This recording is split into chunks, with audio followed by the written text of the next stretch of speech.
आते हैं। What is genetics? Genetics is the science of heredity.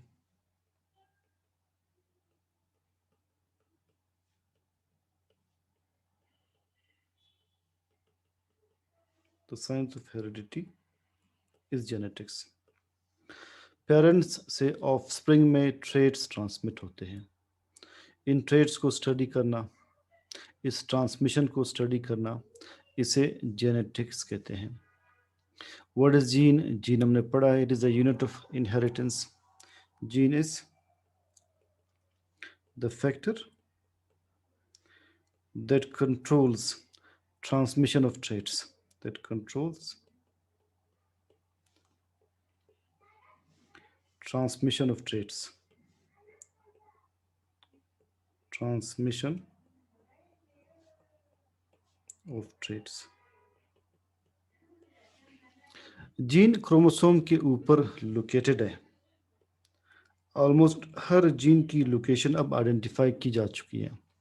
Chromosome के ऊपर जीन की के रेजिडेंस को, इसके एड्रेस को हम कहते हैं locus. The point where gene is located on chromosome, it is called locus. आज हम इसकी नोमेनक्लेचर स्टडी कर रहे हैं, तो लिहाजा ये सारे टर्म्स समझना बहुत ही अहम है ताकि आपको आगे चैप्टर क्लियर हो। लोकस क्या है? The location of a gene on chromosome. Location of a gene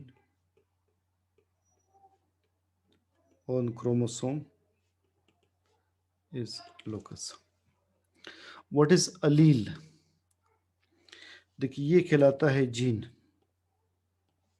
इसे आप जीन भी कहते हैं या जीन पेयर भी कहते हैं। तो जनरली जब हम कहते हैं जीन तो हम दो अलील्स मेंशन करते हैं। जीन पेयर के लिए वर्ड यूज होता है, मगर इनमें हर एक को अलग अलग स्टडी करना, टी अलग और स्मॉल टी अलग, इन्हें अलील्स कहते हैं। तो जीन के अंदर या जीन पेयर के अंदर हर इंडिविजुअल को हम अलील कहेंगे। so each individual gene in a gene pair, in a gene pair is allele. So simply आप ये कहें कि a gene or gene pair consists of two alleles. A gene or gene pair consists of two alleles. तो T अलग से अलील है, small T अलग से अलील है। ये जीन या जीन पेयर कहलाएंगे। What is phenotype? What is genotype? हम किसी भी ट्रेट को दो तरह से डिफाइन करते हैं। फॉर एग्जांपल हाइट एक ट्रेट है, हाइट एक ट्रेट है। इस ट्रेट को वर्ड्स में डिस्क्राइब करना फिनोटाइप होगा। इस ट्रेट को अलील्स के फॉर्म में डिस्क्राइब करना जीनोटाइप होगा। अगर हाइट के लिए अब वर्ड यू यूज करें, height, tall, this individual is tall, तो ये होगा phenotype.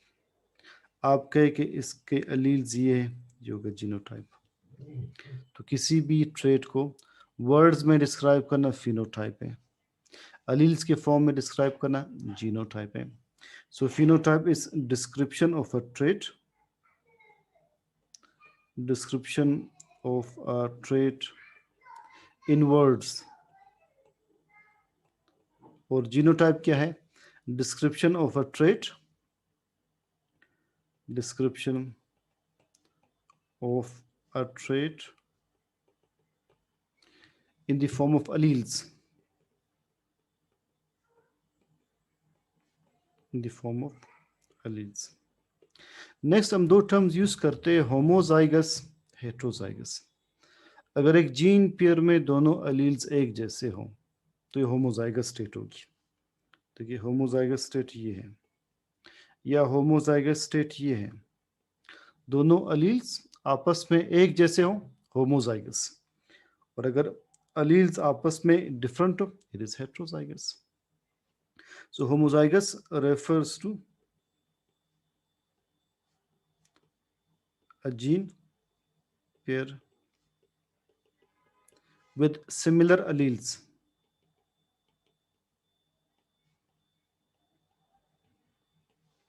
Heterozygous refers to a gene pair with dissimilar alleles.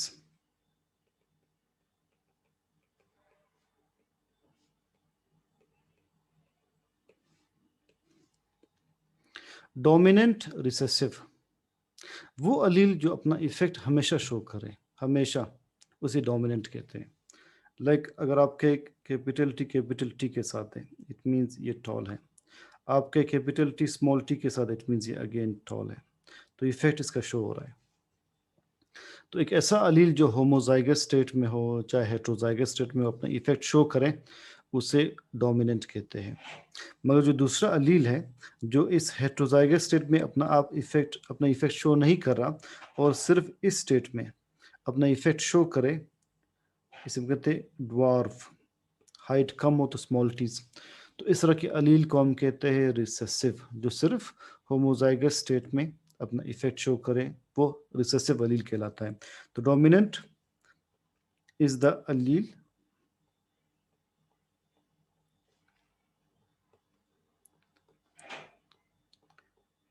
that shows its effect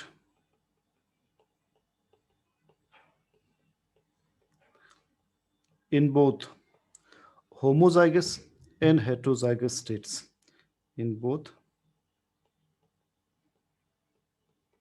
homozygous and heterozygous states. Recessive क्या है? Recessive is the allele that shows its effect only in homozygous state. Recessive is the allele that shows effect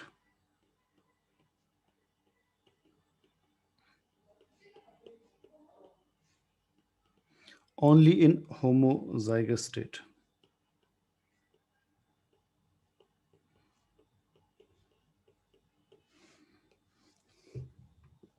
jumping genes कुछ ऐसे jeans हैं जो अपनी position change करते रहते हैं, एक लोकस से दूसरे लोकस पर जंप करते हैं.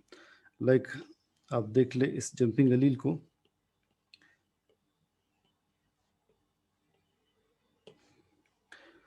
देखिए एक जीन आप फॉलो कर ले ऑरेंज कलर में, यहां से जंप करके यहाँ पर आ रहा है, और अगली तरफ आप देख लें इसने अपनी लोकेशन चेंज कर ली है. तो इस जीन को हम कहते हैं ट्रांसपोजोन, या इसे हम कहते हैं जंपिंग जीन. इसका एक तरीका तो ये कि यहाँ से कट होकर वहाँ पेस्ट हो जाए, अगला तरीका यहाँ से कॉपी होकर वहाँ पर पेस्ट हो जाए, यहाँ पर भी रहे वहाँ पर भी रहे. तो ये पर देखिए पहले वाले को आप क्या कहेंगे, method cut and paste method. अगले को आप कहेंगे कॉपी एंड पेस्ट मेथड, यहाँ पर भी रहे वहाँ पर भी शिफ्ट हो जाए. ये दो मेथड्स हैं. ये जीन्स म्यूटेशंस प्रोड्यूस करते हैं, उनके बहुत सारे फंक्शन साइंटिस्ट के लिए अब भी अननोन है. So jumping genes they keep on changing their loci. Locus is singular, loci plural. Gene pool, एक पॉपुलेशन है फिश की पॉपुलेशन, ठीक, एक पूल के अंदर फिश मौजूद है, तो it is fish population.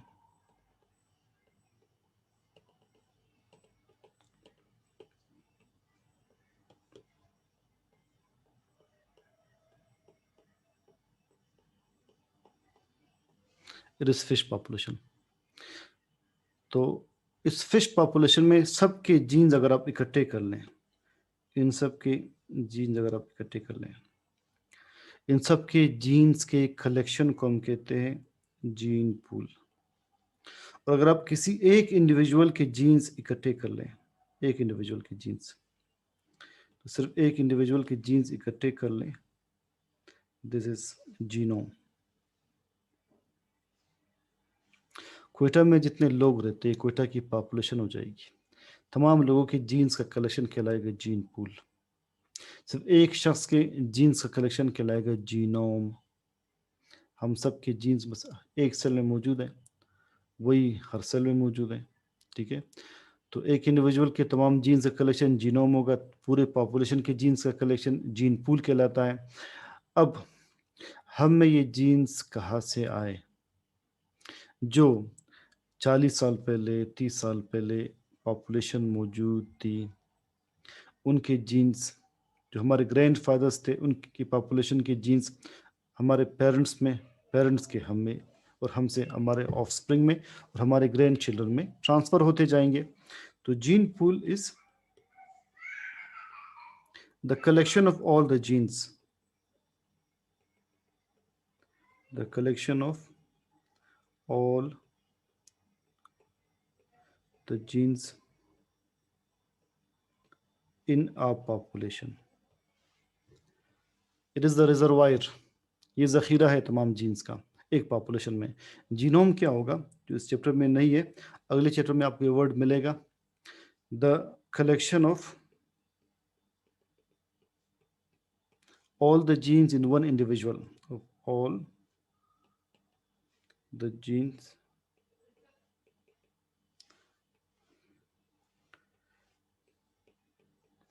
in one individual.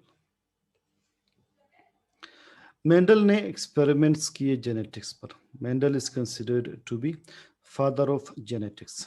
He was a monarch, he was a priest in a monastery, Christian monastery में वो एक प्रीस्ट थे।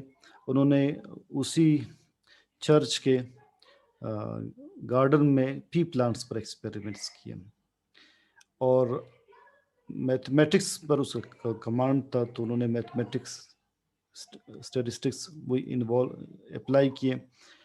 उन्होंने पी प्लांट्स चूज़ क्यों किए? बाद में जब साइंटिस्ट ने इस पर रिसर्च की, तो उन्हें कुछ फीचर्स ऐसे मिले कि जिसकी वजह से पी प्लांट्स पर उसके एक्सपेरिमेंट्स सक्सेसफुल रहे। एक pea plant is easy to cultivate, आप आसानी से ग्रो कर सकते हैं।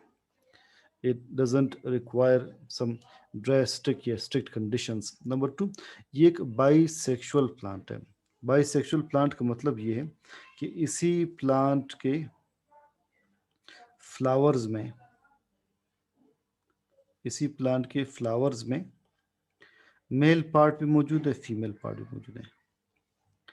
It is got anther, that is male part. आप फर्स्ट ईयर बायो में पढ़ेंगे, फिलहाल आप याद रख लें कि इसमें मेल पार्ट जो कि स्पर्म प्रोड्यूस करता है वो भी है, इसमें फीमेल प्लांट पार्ट, इसमें ओवम प्रोड्यूस होता है, इसे हम ओवरी कहते हैं, वो भी मौजूद है। तो लिहाजा हम इस प्लांट में सेल्फ पॉलिनेशन भी कर सकते हैं, क्रॉस पॉलिनेशन भी कर सकते हैं। इसी प्लांट के पोलन्स को, इसी प्लांट के सेम फ्लावर या किसी और फ्लावर पर शिफ्ट करना, इसे सेल्फ फर्टिलाइजेशन कहते हैं। यहाँ से आप पोलन्स लें, पोलन्स में स्पर्म्स होते हैं, और वो पोलन्स आप इसी प्लांट के फ्लावर्स पर शिफ्ट कर दें, इसे कहेंगे सेल्फ फर्टिलाइजेशन। और यहाँ के पोलन्स आप लेकर किसी और प्लांट के फ्लावर पर ट्रांसफ़र कर दें, इसे कहते हैं क्रॉस फर्टिलाइजेशन। तो इट इज़ क्रॉस फर्टिलाइजेशन। तो लिहाजा उनके पास दोनों ऑप्शंस थे, सेल्फ फर्टिलाइजेशन भी कर सकते हैं, cross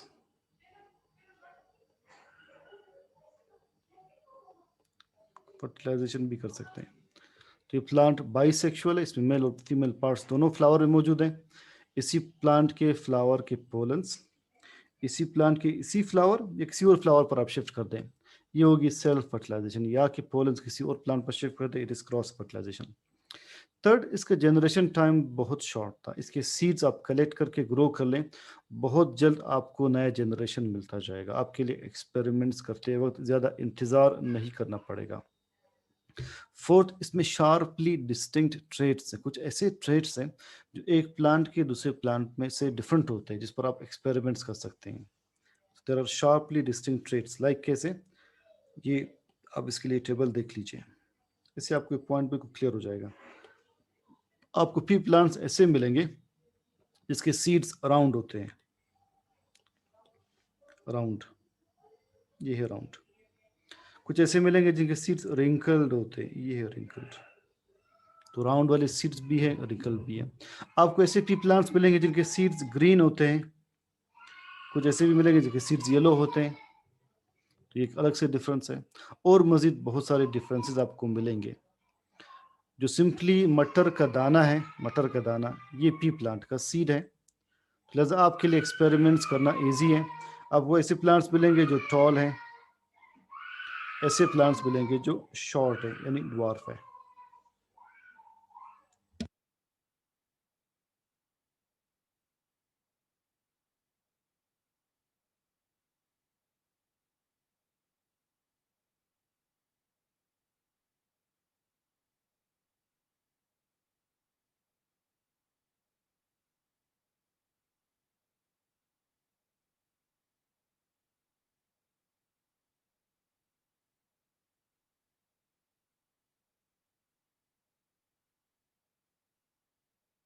what is true breeding variety? Mendel ने ट्रू ब्रीडिंग वैरायटी हासिल की। देखिए, अगर एक प्लांट टॉल है, एक पी प्लांट है, इट इज टॉल। अब इस हर जनरेशन में टॉल प्लांट्स प्रोड्यूस हो, it is true breeding for tallness. एक पी प्लांट में ग्रीन सीड्स हैं, उससे हर जनरेशन में सीड्स ग्रीन ही प्रोड्यूस हो, तो हम इसे ट्रू ब्रीडिंग वैरायटी कहते हैं। जो हर जनरेशन में अपने ही जैसे ट्रेड्स वाले प्लांट्स प्रोड्यूस करे, उसे ट्रू ब्रीडिंग वैरायटी कहते हैं। So a variety of plant that produces offspring of its own type, generation after generation of its own type,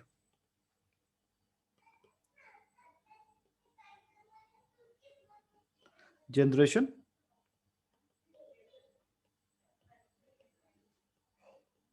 after generation is true breeding variety. तो Milton ने एक true breeding variety ली। उसने क्या किया, एक ऐसा प्लांट लिया जो कि टॉल था, ये प्लांट टॉल है। इसको क्रॉस किया एक ऐसे प्लांट से जिसकी हाइट कम थी। क्रॉस करने का मतलब क्या है कि एक के फ्लावर से पोलन्स नेक्स्ट के स्टिग्मा पर यानी ओरी पर ट्रांसफ़र किए, और फिर जो इनसे सीड्स बने, उन सीड्स को ग्रो करके नेक्स्ट जनरेशन उसने ऑब्टेन किया, नेक्स्ट जनरेशन ग्रो किया। इस जनरेशन को उन्होंने नाम दिया P type. It is P type generation. P stands for parental type. तो उन्हें प्लांट्स कौन से मिले? उन्हें प्लांट्स मिले सारे के सारे टॉल,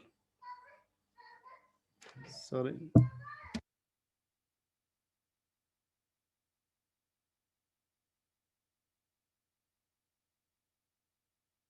मैं 4 शो कर रहा हूँ, अब हो सकते 400 हो, 1000 हो, 2000 हो, तो सारे के सारे टॉल मिले।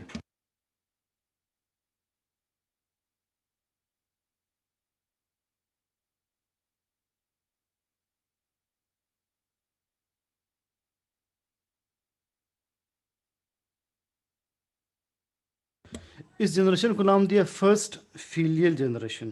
First filial generation. Filial means of spring. F1 generation. सारे के सारे प्लांट्स टॉल मिले।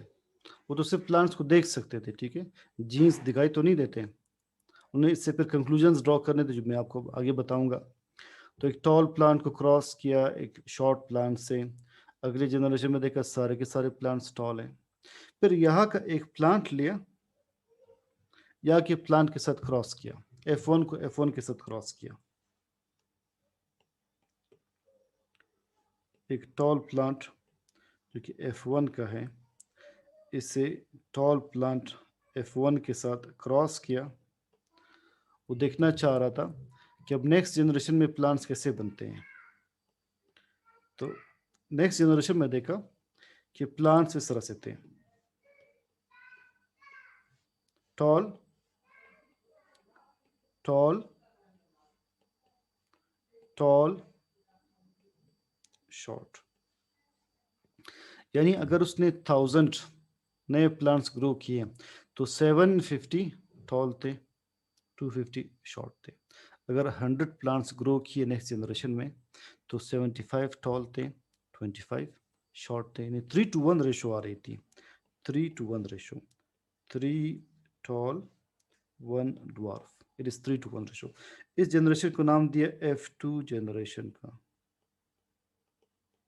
F2 जनरेशन का। अब उन्होंने मैथमेटिकली अलील्स के फॉर्म में बात क्या कही कि पेरेंटल जनरेशन में जो टॉल प्लांट है उसके अलील्स ये हैं, हाइट को कंट्रोल करने के लिए फैक्टर्स ये हैं, और शॉर्ट प्लांट में ये फैक्टर्स हैं। जब वो गेमीट्स बनाते हैं यानी स्पर्म और एग्स बनाते हैं तब उन्होंने कहा कि ये अलग हो जाते हैं, ये इससे अलग होगा, ये अलग होगा, ये अलग होगा, गेमीट में अलग से एग बनाएगा, ये अलग से एग बनाएगा। सपोज ये दो स्पर्म्स हैं, पोलन ग्रेन्स में स्पर्म्स होते हैं, ये दो गेमीट्स एग्स हैं आगे आगे नेक्स्ट प्लांट के, ठीक है। तो गेमीट्स हैं, गेमीट्स के बनते वक्त अलील्स अलग होते हैं। फिर जब उन्होंने फर्टिलाइजेशन करनी हो, स्पर्म एग को फर्टिलाइज करेगा, कैपिटल टी स्मॉल टी। फिर ये अगले के साथ हम करते हैं mathematically capital T small T. हम ये सिर्फ पॉसिबिलिटीज बता रहे हैं, capital T small T, capital T small T. इसे कहते हैं F1 जनरेशन।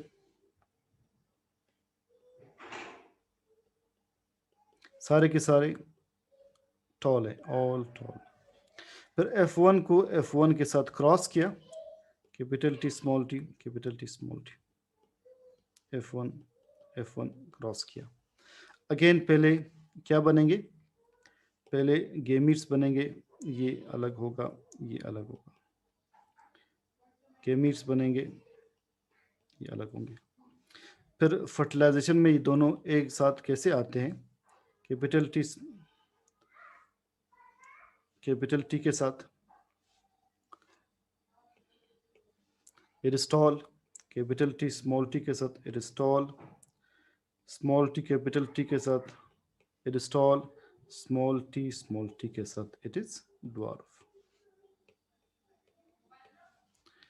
तो इसे कहा F2 जनरेशन,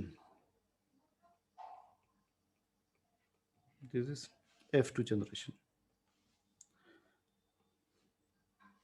तो उन्होंने इस तरह से मैथमेटिकली ये टेबल्स बनाए।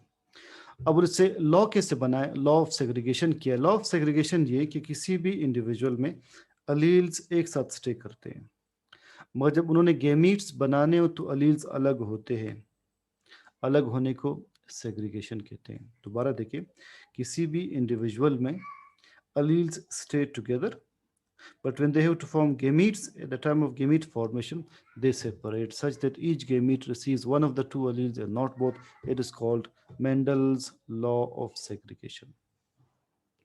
So Mendel's law of segregation की statement क्या आई कि alleles stay together in an individual, but at the time of gamete formation, but at the time of gamete formation,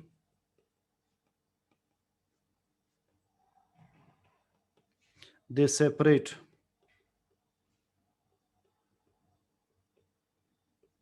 separate के लिए वर्ड क्या यूज होता है, सेग्रीगेट,